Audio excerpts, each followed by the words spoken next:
ప్రశంసించదగ్గ విషయమని సీతారామచంద్ర స్వామి చెప్పడం అయితే జరిగింది. మరి గోదావరి మాతకి హారతి ఇచ్చారని కూడా ప్రచురించారు. ఇక 26న ఈ నెల ఫిబ్రవరి 26న rowdy boy Vijay Deverakonda Rashmika actress ఇప్పుడు లీడ్ యాక్ట్రెస్గా ఒక లీడ్ హీరోయిన్గా కొనసాగుతుంది. టాలీవుడ్ టు బాలీవుడ్ తను నెంబర్ 1 హీరోయిన్గా ఎదుగుతూ అన్ని సినిమాలు చేసుకుంటూ ముందుకు సాగుతుంది రష్మిక.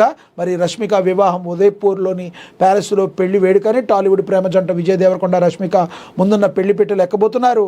మరి ఈ నెల 26న రాజస్థాన్లోని ఉదయపూర్లో వేరే వివాహం అత్యంత వైభవంగా జరగబోతుంది.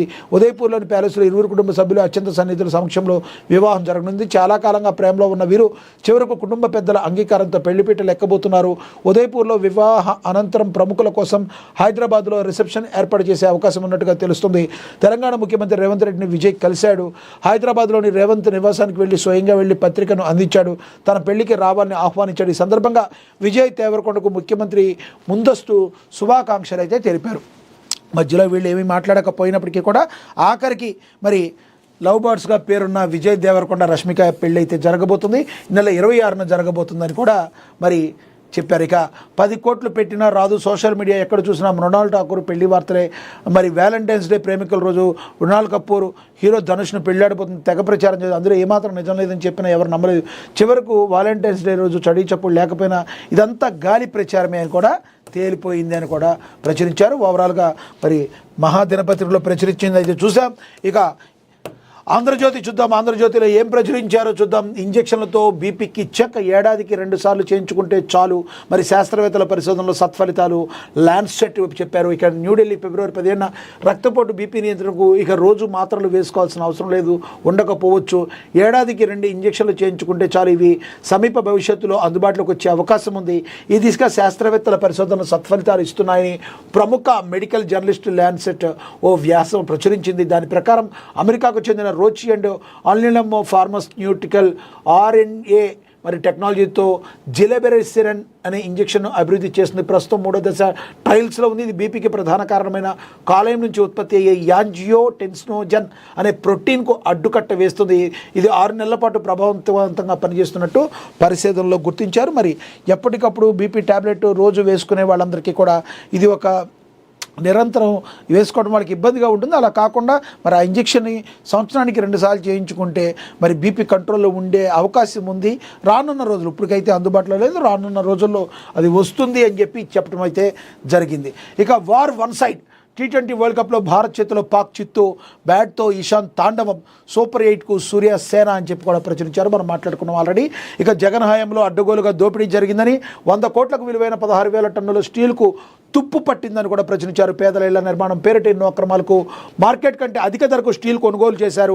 2022లో 191,812 టన్నుల సేకరణ చేయించారని, కంపెనీలకు 10.28 కోట్లు దోచిపెట్టిన వైనమని, 350 కోట్ల ఇతర మెటీరియల్ ఎక్కువ రేట్ల కంపెనీల నుంచి అధికారులు కమిషనర్లు విజిలెన్స్ నివేదికలు వాస్తవాలు వెలుగులోకి వచ్చాయని, ఆ మెటీరియల్ కూడా చాలా వరకు పక్కదారి మిగిలి ఉన్నది వినియోగించలేని దుస్థితి అని చెప్పి కూడా ప్రచురించారు.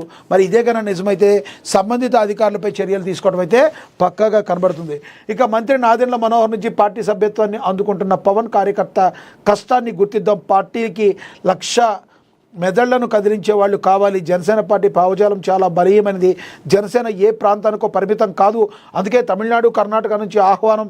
పార్టీ సభ్యత్వ నమోదు ప్రారంభంలో పవన్ పార్టీకి 2 కోట్ల విరాళం అందించిన జనసేన అని కూడా ప్రచురించారు. జనసేన మరి కేవలం ఆంధ్రప్రదేశ్లో మాత్రమే కాకుండా పక్కన ఉన్న తెలుగు రాష్ట్రమైన తెలంగాణలో కూడా రావాలనుకుంటుంది. దానికి అనుయాయమే ఏంటంటే వాళ్ళు మున్సిపల్ ఎన్నికల్లో పోటీ చేశారు. పోటీ చేయటమే కాదు, మరి తెలంగాణలో అసలు ప్రాతినిధ్యమే లేని తెలంగాణలో జనసేనకి 2 సీట్లు, ఒక మున్సిపాలిటీ, ఒక కౌన్సిలర్, ఒక కార్పొరేషన్, ఒక కార్పొరేటర్, ఒక కౌన్సిలర్ కూడా వాళ్ళు గెలవడం జరిగింది.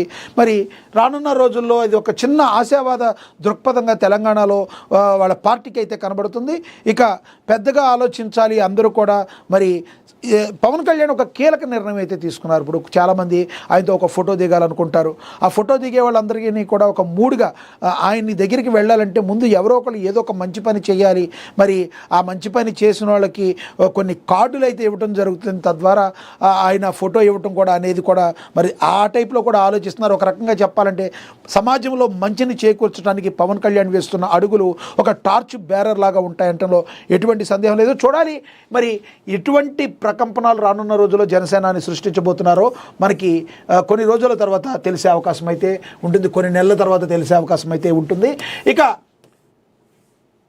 నేడు అమరావతికి Bill Gates, CM Chandrababu, deputy CM Pawan, మంత్రి లోకేష్లతో భేటీ, సచివాలయంలో రియల్ టైం గవర్నర్స్ పనితీరు పరిశీలన, ఉండవల్లిలో ఏఐ ఆధారిత వ్యవసాయ క్షేత్రంలోనూ పర్యటిస్తారు.